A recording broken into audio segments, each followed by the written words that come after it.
Leerlingen van ROC Rijn-IJssel Arnhem gaan een maaie verliezen hier te varen met een oud-docent onder het Helmhout. Er werden van uitgaan dat ze zwemvesten zullen hebben, maar het blijkt dus dat eigenlijk geen een zwemvest om hier.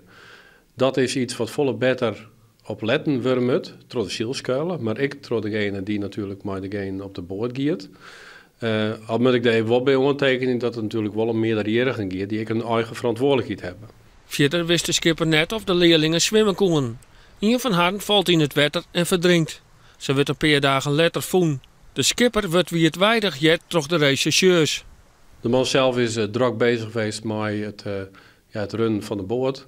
En in één keer heeft het waar omslijnd. En ja, hij had het gewoon geen zicht op hand wat er verder gebeurde.